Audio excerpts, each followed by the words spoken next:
Olá, seja muito bem-vinda, seja muito bem-vindo a essa nossa conversa, a essa nossa aula, esse nosso diálogo sobre sucessão familiar.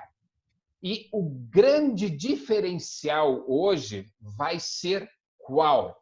Nós vamos ter todo um aspecto jurídico e administrativo, né? Isso, né, doutor Sérgio Henrique Tedeschi, né? E, ao mesmo tempo, um lado comportamental com a psicoterapeuta Solange Rossetti, tá? Então, fique bastante ligado, né, para realmente ver essas nuances, né? E o próprio Sérgio vai contar para a gente. Nós sabemos aí de cases e cases, né, de grandes impérios pelo Brasil afora que simplesmente foram para o buraco, né? Por quê? Porque não tiveram um planejamento sucessório, né, eficiente e eficaz, e muito menos tiveram um acompanhamento, né, psicoterapêutico, porque mexe com as famílias, mexe com os profissionais, tá ok? Então, fique ligado e vamos lá. Sérgio Henrique Tedeschi, por favor, apresente-se rapidamente, né? Seja muito bem-vindo. Solange Rossetti, né? Seja muito bem-vinda também. Gostaria, então, que o Sérgio se apresentasse primeiro, depois a Solange, e aí nós já voltamos para o Sérgio para começar a falar sobre essa importância do planejamento sucessório. Ferramentas, é isso, né, Sérgio? É isso, Alex. Bom, como o Alex já falou, eu sou o Sérgio Henrique Tedeschi, eu sou advogado e administrador em Curitiba, sócio fundador do escritório Tedeschi e Padilha Advogados Associados, especializado em assessoria e consultoria empresarial. Legal. E eu sou Solange Rossetti. Originalmente, eu sou psicoterapeuta, trabalho com terapia relacional sistêmica e nos últimos tempos tenho trazido para as empresas o meu conhecimento, a minha prática, as minhas reflexões sobre psicologia, psicoterapia, focada na mudança e na tomada de consciência do funcionamento. Logo vou explicar melhor isso. Ok, excelente. Vamos lá, então, para planejar é preciso na sucessão familiar. Sérgio, ferramentas, vamos lá. A palavra é sua, o conhecimento é seu. Obrigado, Alex. Olá, então, fã de conteúdo. O planejamento sucessório, ele é muito importante para que a empresa tenha uma continuidade, para que ela possa ser longeva, para que ela tenha uma perenidade. O que a gente vê muito no Brasil é que os empresários negligenciam esse planejamento no tocante a imaginar que a empresa possa continuar após ele sair. Eu tinha um cliente que, por questão de ética, não posso falar o nome nem de onde é, que ele me dava a impressão de que ele se achava imortal, porque ele não queria fazer planejamento nenhum. Os filhos que trabalhavam com ele não delegava poderes, ele centralizava tudo nele. Realmente, a empresa era próspera. No entanto, nós sabemos que um dia as pessoas vão deixando os seus afazeres para que os sucessores delas entrem em campo e continuem fazendo a mesma jogada ou a mesma bate-bola que o patriarca ou a matriarca faziam. Só que se você não planeja esse bate-bola, se você não planeja como é que vai ser as próximas jogadas, se você não planeja a tua sucessão, a chance da empresa não sobreviver à segunda geração é imensa. Eu costumo dizer que um planejamento mal feito equivale a um não planejamento. Então, se você não faz planejamento ou faz um planejamento mal feito, são idênticas. A finalidade, o que vai acontecer é a mesma situação, ou seja, não vai dar certo. Por isso eu costumo dizer também que existem ferramentas que nós podemos utilizar, que devemos utilizar, para que esse planejamento seja eficaz. Então, essas ferramentas, elas são ferramentas utilizadas para esse planejamento, mas não são ferramentas iguais para todas as empresas. Porque as pessoas não são iguais. Que as pessoas são diferentes no sentido total e amplo do termo jurídico. Então, o que a gente vê também, o empresário, o patriarca ou a matriarca, aqueles que querem fazer o planejamento, que aceitam Primeiro que essa conversa, que até depois a Solange pode esclarecer melhor no dia a dia dela lá, essa conversa que nós temos com o patriarca e com a matriarca, de convencimento para que esse planejamento seja feito, é uma conversa que não é de 1 hora nem de 2. A maioria das vezes que a gente atendeu esse tipo de trabalho, a conversa foi de dias, algumas situações meses, e há situações também que foram anos, convencendo ou procurando convencer o empresário, patriarca, matriarca, de que o planejamento era necessário para que a empresa passasse para a segunda geração, ou no caso para a terceira, se já estava vindo de uma outra anterior. Esse planejamento é importante por isso. Então o empresário, muitas vezes, qual é o temor dele? Primeiro, que ele tem, pelo menos o que eu sinto no dia a dia como advogado, a Solange pode até dizer melhor como psicóloga, psicoterapeuta, mas eu digo assim, como advogado, o que eu sinto? Primeiro, o patriarca e a matriarca, eles têm um certo temor de achar que estão envelhecendo. Esse seria o primeiro temor que eu sinto deles, quando falamos de planejamento. O segundo seria justamente perder a função, perder a utilidade na empresa. Eles pensam assim, você está querendo me aposentar mais cedo? Eu já ouvi isso de clientes. Você está querendo que eu me aposente mais cedo? Você acha que eu vou morrer? Essas coisas assim que a gente ouve. Então eles perdem essa qualidade que eles têm do tino empresarial, eles acabam perdendo essa qualidade para o senso de não utilidade futura. Então, muitas vezes é isso que nós temos que colocar na cabeça deles. Primeiro, que eles não vão perder a utilidade. Se eles quiserem continuar trabalhando, eles podem, desde que a gente utilize a ferramenta correta. Então, há situações que nós atendemos que o patriarca e a matriarca queriam continuar prestando algum tipo de serviço, ou participando de um conselho, ou prestando uma consultoria para a empresa que eles mesmos fundaram. E os filhos já concordaram. Houve situações que o patriarca e a matriarca queriam largar o bastão totalmente e não queriam mais continuar na empresa. Queriam fazer outras coisas, tinham outros projetos, etc. E queriam fazer essas outras coisas que não tinham nada a ver, nenhuma relação com a empresa que eles mesmos criaram. Houve situações que foi passado o bastão vagarosamente. E nessa passagem de bastão, não foram apenas os herdeiros que assumiram a empresa, também houve um sucessor profissional que também assumiu a empresa junto com os herdeiros. Então, exemplos nós temos inúmeros. Posso trazer vários aqui para vocês, só me reservo a questão ética de não mencionar nomes, até porque eu tenho esse dever de sigilo. A gente sente isso muito hoje. Primeiro, aqueles patriarcas, matriarcas, empresários que nos procuram, muitos deles ouviram falar de planejamento sucessório por causa dos filhos e também porque eles leram reportagens de fora do país. O que eu gosto de citar também é que no Japão, por exemplo, a questão de planejamento sucessório é corriqueira. Lá é comum você pensar em planejamento sucessório do empresário. Lá é comum você criar uma empresa e já no início dela já pensar como vai ser a sucessão dos fundadores. Isso lá é comum. Aqui é justamente o contrário. A regra é você não pensar num planejamento. A regra é você não imaginar que um dia você vai ter que sair da empresa. Eu digo vai ter que sair no sentido de ou porque a idade vem chegando, ou porque os filhos querem assumir o lugar, ou porque você quer falar, ou as duas coisas, os filhos querem assumir e a idade vem chegando. Então isso aqui é uma exceção. A regra é não se planejar e esperar que a sucessão ocorra de qualquer forma.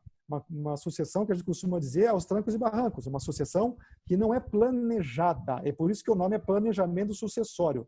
Você planeja a sucessão. Da mesma forma que você planeja a sucessão numa empresa, você pode planejar a sucessão dos seus bens também, mas isso é assunto para outra aula. Mas esse planejamento é importante. Se você quiser, você que eu digo, empresário, patriarca e matriarca, que lutaram a vida inteira para construir um império, ou até não pode não ser um império, mas uma empresa, batalharam para que ficasse no mercado, passaram por tantas crises econômicas como nós estamos passando agora, e mantiveram a empresa, ou se você quiser fazer uma analogia da empresa com um barco, o mar, as águas, às vezes turbulentas, às vezes mais calmas, mas o barco continuou navegando. Se você não planeja, a chance dele não navegar mais, porque vai parar ou porque vai afundar, é imensa. E o planejamento serve para isso. Então, nós temos que fazer e ter essa mentalidade, no Brasil também, de se fazer o planejamento, de se colocar na cabeça do empresário de que é importante, se ele quiser, imaginar a empresa dele continuando para as outras gerações. Que isso é um patrimônio de toda a família, não só dele. É importante o planejamento nesse sentido. Se você não faz esse planejamento, a chance disso não acontecer é imensa. Então, a experiência que nós temos é essa. Muita resistência, muita conversa, muita ponderação, muita paciência. E aí, como advogado, estou falando.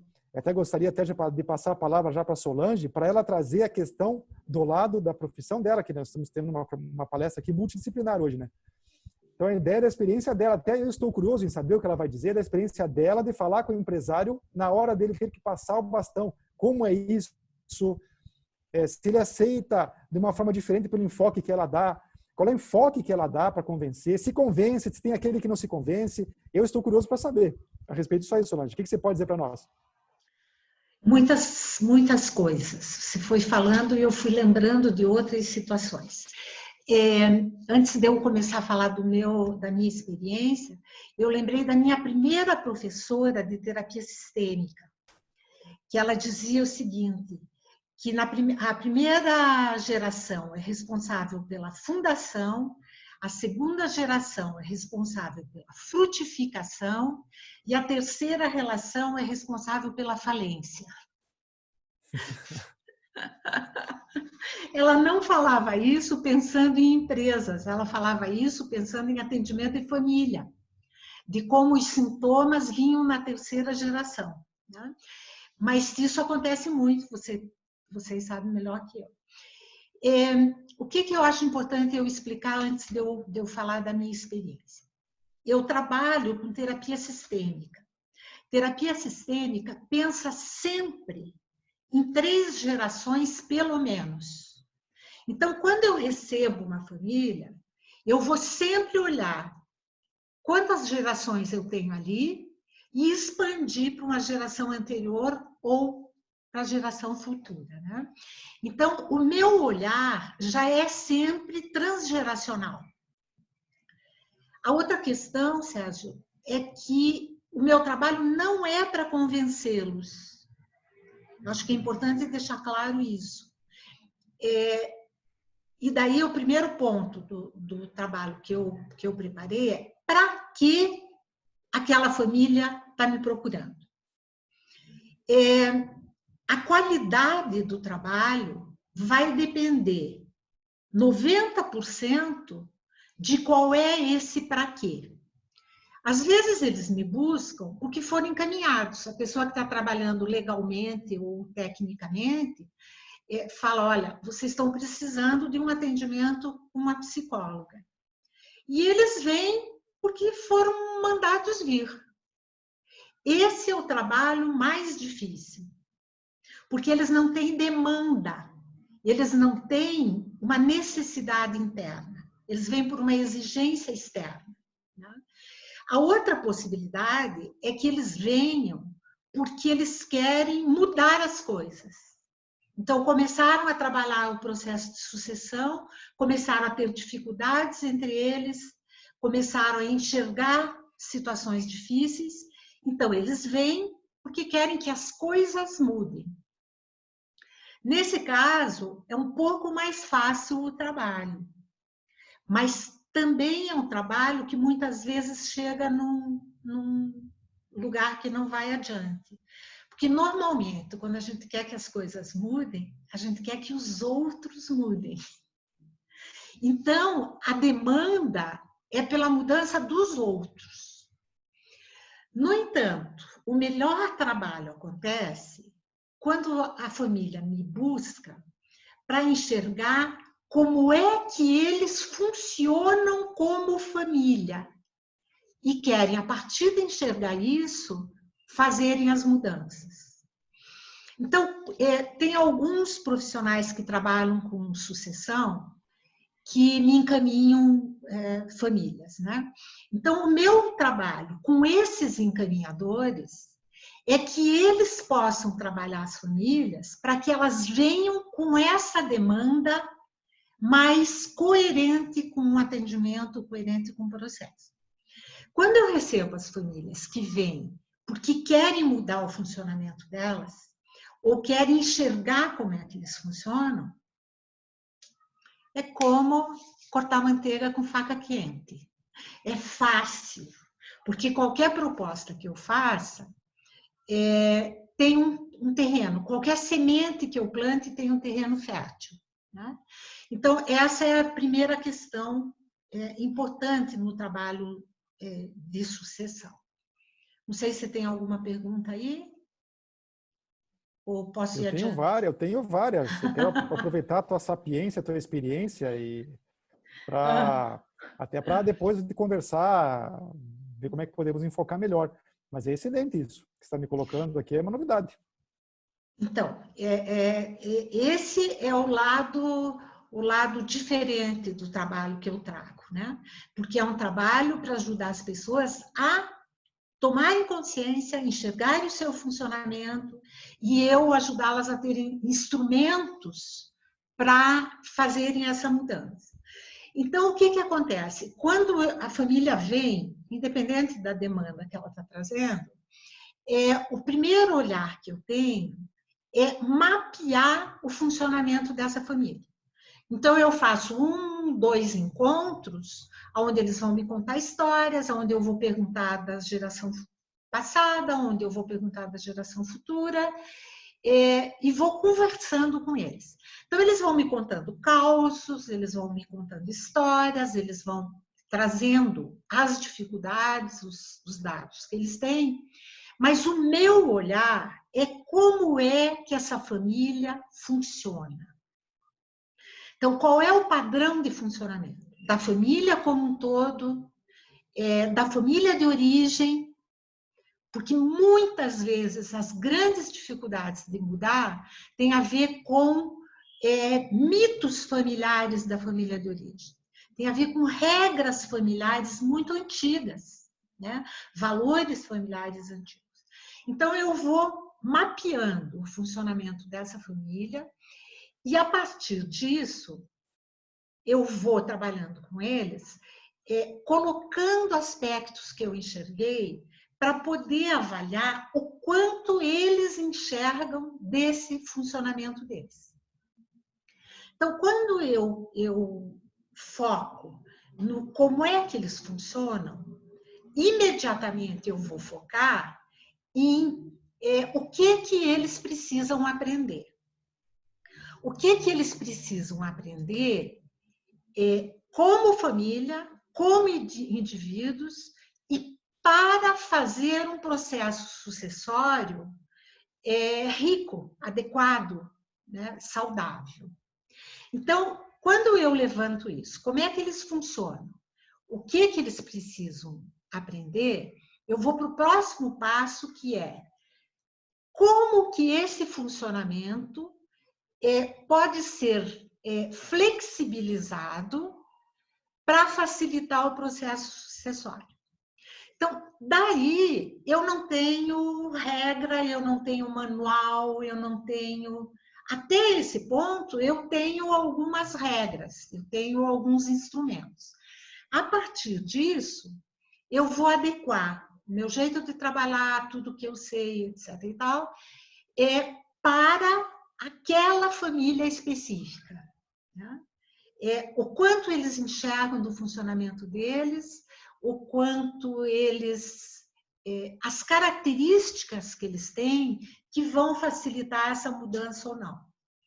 E a partir disso começa o trabalho, que pode ser um trabalho de 3 encontros e pode ser um trabalho de 30 encontros, né?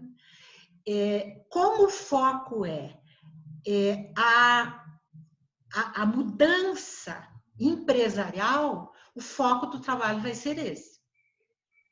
Muitas vezes aparecem questões nodais. Por exemplo, dificuldades sérias do casal. Então, eu posso fazer uma indicação de que eles vão buscar uma terapia de casal ou buscar uma orientação de casal. Às vezes aparecem dificuldades individuais que impedem o andamento. Então, eu posso fazer essa indicação. Mas, na maioria das vezes, no trabalho que vai aparecendo, dá para ir calibrando as dificuldades. Solange, eu gostaria até de fazer uma colocação e te perguntar no final. Então, isso aconteceu mais de uma vez, mas a mais recente, e eu vou me manter na questão ética, né? Aconteceu assim, eu sempre gosto e digo para o cliente, sempre digo para ele me contar tudo a respeito da questão que nós estamos tratando, especificamente agora aqui, planejamento sucessório. O que eu vejo muito, e até vejo mais do que eu achei que viria quando eu comecei a trabalhar. Muitos empresários, eles têm filhos fora do casamento. Tá? O que eu quero dizer fora do casamento? Não é casei uma vez, casei duas, casei três e tenho filhos em todos eles. É fora do casamento. Está casado com a matriarca lá há 40 anos e acabou tendo uma aventura, alguma coisa, e tem um filho fora do casamento. E muitas vezes só ele sabe disso. Tá? O que eu quero te dizer? Nós fizemos um planejamento numa empresa que o patriarca e a matriarca eram casados há muitos anos, todos os filhos trabalhavam na empresa, só que daí a gente começou a fazer um planejamento com as ferramentas para que a sucessão fosse eficaz, porque tinha feito uma sucessão meio por cima, e eu disse, olha, a chance disso aqui não dar certo é maior do que dar certo. Você quer que a tua empresa continue perene, continue longeva, continue funcionando depois que você se aposentar ou não? Eu quero. Então vamos fazer um planejamento e tal. Fizemos todo o planejamento, conversei com todos eles, expliquei toda a situação, e daí quando eu terminei o trabalho eu chamei o patriarca, só ele, porque ele que tinha me contratado, inicialmente chegaram até mim, chamei só ele para mostrar para ele o planejamento. Mostrei para ele, ele adorou, legal, bacana, joia. No final ele falou assim, doutor, só tem um problema. Quando ele falou só tem um problema, eu pensei, caramba, já conheço há um tempão, agora ele está dizendo que deve ser um problema mesmo. Daí ele falou assim, qual é o problema? Eu perguntei. Eu tenho um filho fora do casamento. Aí eu falei para ele, olha, sabe tudo isso aqui que eu te apresentei agora? Sei, esqueça. Se você quiser fazer o planejamento, você tem que levar em conta todos os teus herdeiros, se são eles que vão continuar com a empresa, conduzindo. São os herdeiros vão ser seus sucessores? Sim. Então nós vamos ter que levar em consideração o filho fora do casamento. Então eu queria saber se você se depara com essas coisas também na tua área, porque eu já me deparei algumas vezes na minha. Sim. E já passei por algumas situações assim. E quando vem com a demanda do trabalho de sucessão, eles não se propõem a me contar isso. Porque para você, que vai fazer a parte legal, eles têm que contar mais cedo ou mais tarde. Mas eles vêm para a psicóloga achando que não precisa falar daquilo, ou com a decisão de não falar daquilo. E é provável que muitas vezes eu não tenha nem ficado sabendo e foram embora. Mas algumas experiências que eu tive de saber, não porque eles me contaram, mas porque eu tive uma intuição. E não sei nem dizer de onde. Alguma fala, algum dado que me passaram, que o meu inconsciente registrou e foi fechando o quebra-cabeça. Então, nesses casos, no andamento do trabalho, às vezes eu faço uma prescrição de fazer encontros individuais. Eu faço isso em várias situações. Às vezes, quando tem alguém com muita dificuldade, às vezes, quando tem alguém muito teimoso, às vezes, quando eu tenho alguém muito magoado, né? Porque isso tudo vai vir. Então, quando tem alguma situação que impede de andar, mas que não é indicado um acompanhamento terapêutico com outra terapeuta, eu faço uma sessão pontual para lidar com aquela questão. Então, nesses casos que eu levantei essa hipótese, que eu criei essa fantasia, eu trouxe para um atendimento individual e fui direto perguntar. Falei, olha, eu tenho uma hipótese que fui criando durante os atendimentos, de que tem alguma situação de outra mulher ou de outro filho. Levantei essa situação. Direto, partindo de uma situação honesta, partindo de uma situação de que era necessário falar sobre aquilo. Inclusive, eu tenho uma situação que a pessoa falou que não tem nada. Alguns anos depois, eu fiquei sabendo que tinha um filho fora do casamento. Mas, na maioria das vezes, nas vezes que eu lidei com isso, a pessoa abre. Sim, de fato, eu tenho uma pessoa. E às vezes é um filho fora e às vezes são outras confusões. Por exemplo, numa família que eu atendi, o filho mais velho era filho só da mãe. E a empresa era do pai. Então, tinha toda uma coisa que as pessoas não sabiam direito daquilo, né? Os filhos eram mais jovens.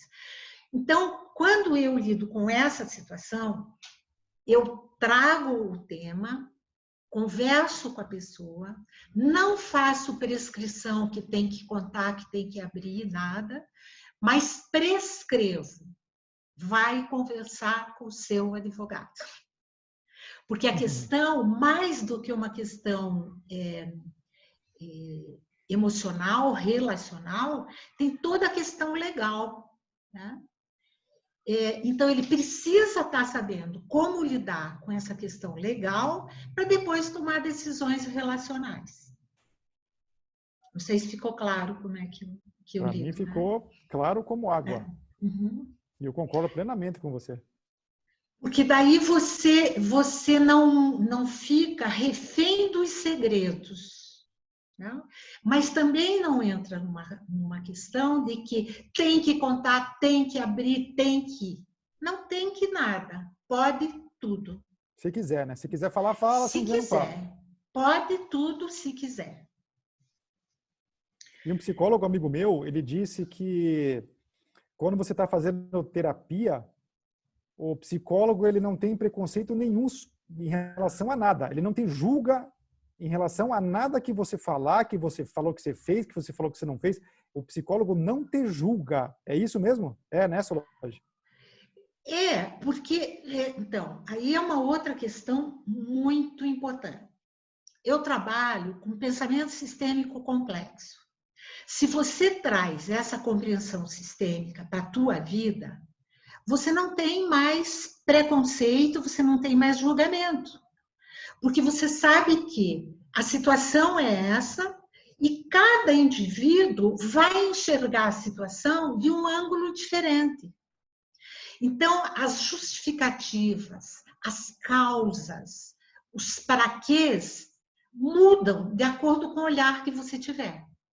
Então, com esse pensamento, você acaba...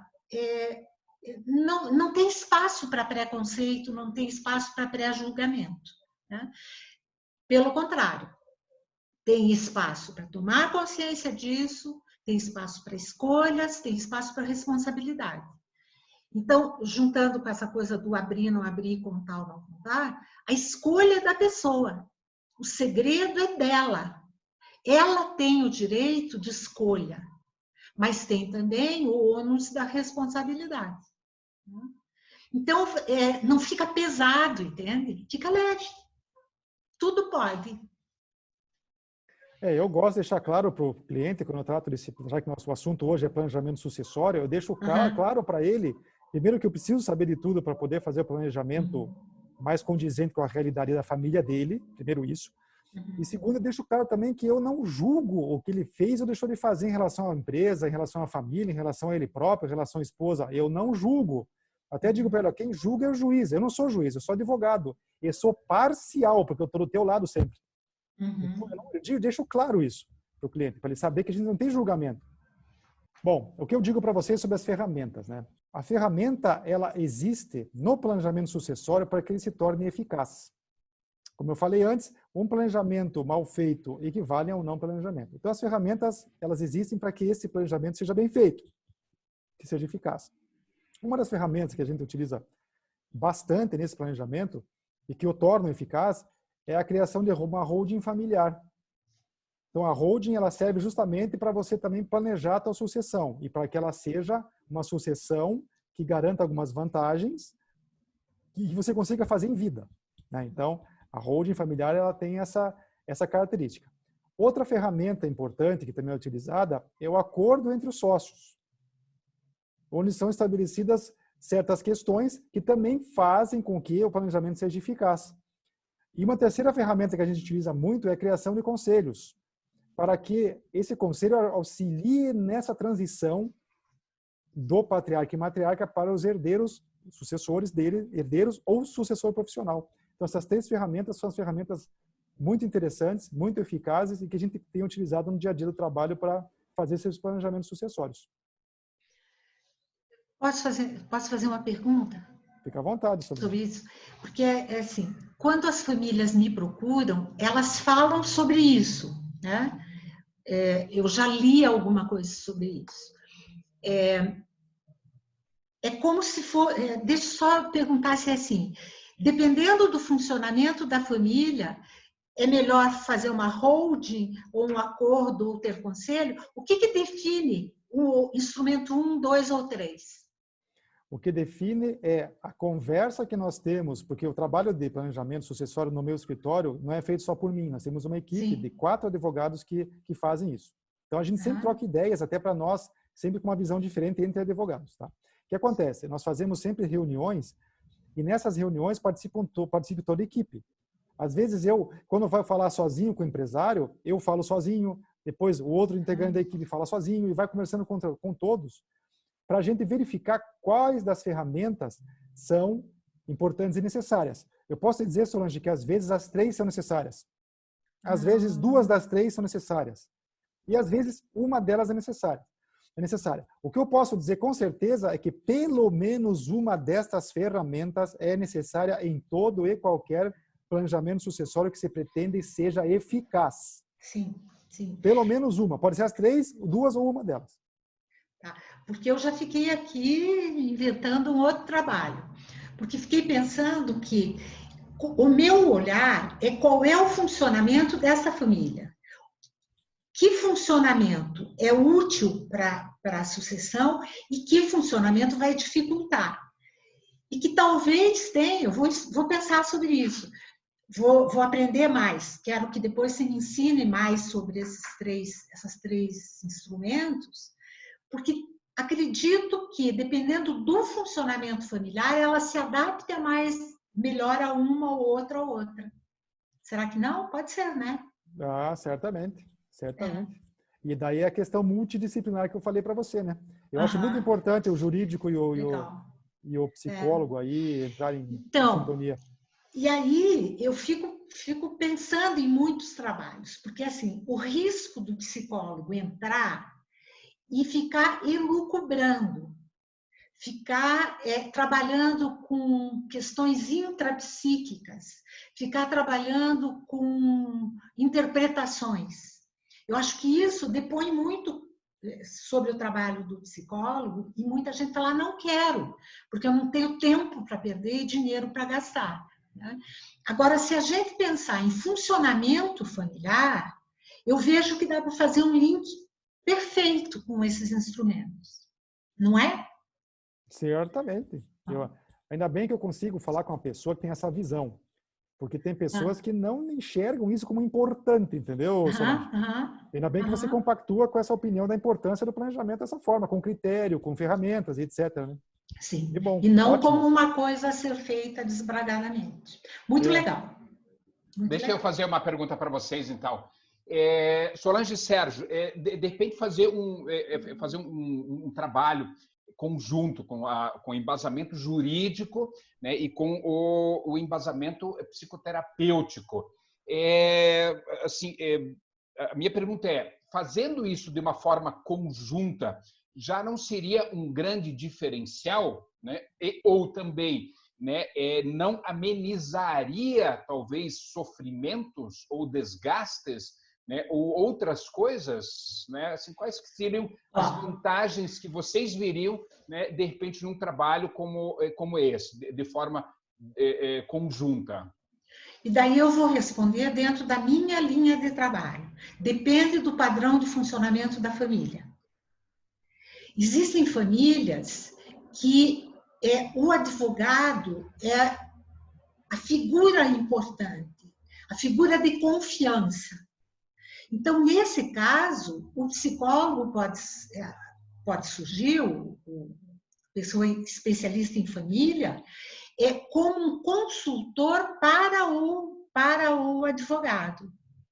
E nem vê a família ou só sabe alguns fatos da família. Por quê? Porque elas precisam, elas funcionam de um jeito que elas precisam ter alguém que dê segurança, alguém que que venha de fora. Outras famílias não, ficam tão encantados pelo processo de se conhecerem que cairia muito bem esse trabalho conjunto, né? Algumas famílias se sentem muito confortáveis de que o advogado e o orientador familiar troquem informações e se conheçam. Outras famílias se sentem invadidas se souberem isso. Então, esse olhar que eu tenho de funcionamento familiar te dá parâmetros para fazer, então, esses encaminhamentos. Não sei se ficou claro. Ficou claro? Claríssimo, como água. Então, Sérgio, seu ponto de vista.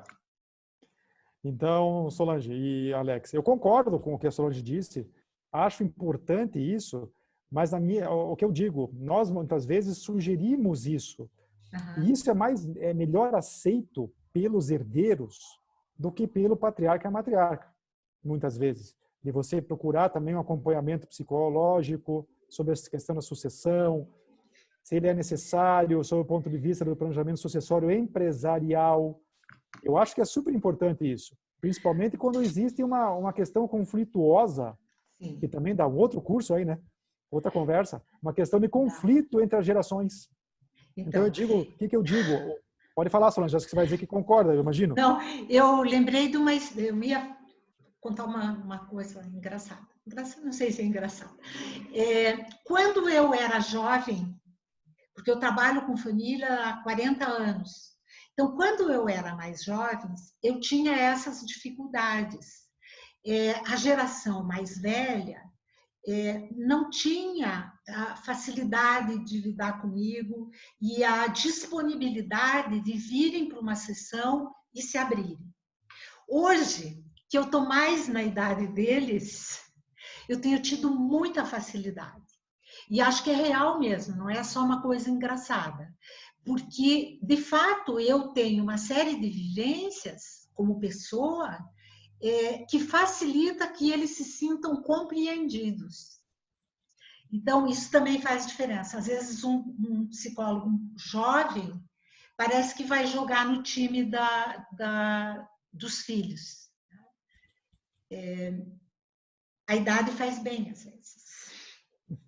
Mas tem que imaginar que faz sempre bem, porque a gente vai chegar nas idades, vai passando por todas. Mas é bacana isso aí. Eu concordo, sim, que é importante esse trabalho conjunto. Muitas vezes ele é necessário. E às vezes que eu não consegui, algumas que eu até estou pensando agora aqui, enquanto você falava, às vezes que eu não consegui convencer nem o matriarca, nem a matriarca, nem o patriarca, nem os herdeiros, que eles precisavam de acompanhamento até para acertar questões de conflitos que já vinham desde a infância dos herdeiros, etc. O planejamento ele não foi fácil de fazer e alguns até nem se foram concluídos porque a dificuldade foi tão grande que esse obstáculo a gente não conseguiu transpor. Eu acho importante isso. Você está falando isso, eu lembrei de uma família que eu trabalhei com sucessão e que não rolava o trabalho. Eles vinham, um encontro, dois encontros, nada acontecia. E um dia eu tive um estalo. Entrei na sessão e falei, olha, hoje eu quero fazer uma pergunta que eu fiquei pensando desde o último encontro. Quem são os donos da empresa? E os 3 filhos e o pai e a mãe falaram, eu. Ao mesmo tempo? Falei, tudo junto? Eu. Que beleza. Falei, como assim? Não, então, se eu não tivesse feito essa pergunta, eu não teria... Então, a partir dessa pergunta, veio à tona isso. Todos os 5 tinham certeza que era ele o dono. Tá? E o único trabalho que eu fiz foi de ver como é que foi criada essa empresa, quem era o dono, quem continua sendo o dono e quem pode ser que algum dia seja o dono. E foi muito bom, porque a gente, nessa metáfora de quem é o dono, eles conseguiram levar leveza para uma questão que estava muito dolorosa. Que estava pesada. Pesada, porque cada um queria ser o dono e já achava que era o dono. né? Então, na hora que eu passei isso de tarefa, que eles brincassem. Então, eles iam assinar uma coisa, eles paravam e diziam: quem é o dono da caneta? E brincavam com isso. Quem é o dono? Um deles tomava Nescau com leite de manhã cedo e começou: quem é o dono do Nescau? Não, é o pai e a mãe que compraram? Não, é ele que fez. Então, era uma família muito legal, muito interessante, que tinha um potencial legal de trabalho. E, através dessa questão, eles conseguiram levar leveza. E ir para frente daí com isso. Acho que é isso. Eu acho que nessa questão multidisciplinar, e só para finalizar, Alex, se assim me permitir, essa questão de multidisciplinaridade entre nós aqui, Solange, o que a gente também busca no planejamento sucessório é o diálogo entre eles. Às vezes eles não se dialogam muito, não. Aliás, às vezes, muitas vezes. Então, eu acho que essa questão do diálogo aí, que você também, no teu dia a dia, você também acaba se deparando com isso. Né? Sim, sim. Queria que vocês fizessem agora um fechamento, um recado final, assim, para que aquele que assistir até o final comece a ter assim aquela reflexão, né? Puxa, vou fazer, não vou, que legal, preciso, não preciso, né? Para encerrar, eu queria deixar um recadinho. Mas são dois recados diversos. Um recado é: se você está pensando em fazer o trabalho de sucessão na sua família, comece já a prestar atenção qual é o padrão de funcionamento da sua família. E que aspectos desse padrão podem ajudar e podem dificultar. Esse é o primeiro caminho para o trabalho. E o outro recado é: se você é um profissional que pretende trabalhar com isso. É muito legal trabalhar com famílias pensando e olhando o padrão de funcionamento. Muito legal. Era isso. Vou fazer uma colocação aqui que minha filha perguntou uma vez para mim. Qual que é a diferença entre o direito societário, que daí trata do planejamento sucessório, e do direito do trabalho, que muito tempo eu trabalhei, depois me decepcionei e acabei não trabalhando mais contra o direito do trabalho. Eu falei: olha, filha, olha para tua mãe. Eu amo a tua mãe, tá? E as namoradas que eu tive, eu não cheguei a amar como amo a sua mãe. Então, você imagina assim, o direito do trabalho foram as namoradas que o papai teve. Não amei nenhuma. O planejamento sucessório é a tua mãe. Ou seja, eu amo fazer planejamento sucessório em vida dela. Eu dei esse exemplo exatamente para ela. Só que ela era mais nova e tá, agora está com 15 anos. Mas, enfim, o que eu quero dizer para vocês? Em qualquer situação, o planejamento sucessório ele é necessário para que a empresa torne-se longeva, para que ela tenha uma continuidade, que ela passe para a segunda, terceira, quarta geração, etc. Não importa se estamos passando por uma crise maior ou menor ou nenhuma, não importa a situação, se há conflito entre os sócios, se há conflito entre os herdeiros, se há conflito pai, mãe e herdeiros, não importa. O planejamento ele vem para resolver tudo isso. E juntamente com o trabalho da Solange, eu acho que ele vem justamente a galgar para resolver tudo isso daí. Mas o planejamento, ele é uma ferramenta, as ferramentas são importantes para que o planejamento seja eficaz e é extremamente necessário. Nós temos que virar esse jogo da segunda geração, já não continuar com a empresa, e a terceira geração é a falência, conforme a Solange falou. Temos que virar esse jogo, temos que tocar para a quarta, quinta, sexta geração, sendo uma regra, assim como é no Japão, por exemplo, e não uma exceção como é no nosso país. Então, esse é o recado que eu gostaria de dizer, a importância do planejamento sucessório para a perenidade, continuidade e longevidade das empresas. Ok, então excelente. Fica dado o recado aí para você. Planejar é preciso, né? E como se nós pararmos e avaliarmos aí grandes impérios, né, Sérgio e Solange, que nós já tivemos aqui no Brasil, que simplesmente, né, de um ano para outro, simplesmente acabaram, porque não conversaram, não, né, buscaram o seu funcionamento, né, familiar. Aliás, havia guerra, né, Solange? E aí muito menos fizeram o planejamento, ou seja, grandes impérios foram à bancarrota, quebraram, fecharam as portas. Outros grandes impérios, onde se vê que hoje tem esse planejamento, né, e essa conversa e esse diálogo entre as famílias cada vez mais perene, cada vez vão mais longe, cada vez com mais satisfação. Gratidão imensa, Solange, gratidão imensa, Sérgio. Muito obrigado por esse conteúdo riquíssimo. Se você gostou desse material, dê um like aqui, não deixe de compartilhar esse material. Se você ainda não se inscreveu no nosso canal do YouTube do Instituto Palestrantes Profissionais, né? Acesse aqui embaixo, inscreva-se aqui embaixo, a hora que o sininho aparecer, clica no sininho, porque aí toda vez que tiver uma nova live, toda vez que tiver um novo vídeo, o próprio YouTube vai avisar você. Ou seja, e com isso, né, conteúdo da mais alta qualidade.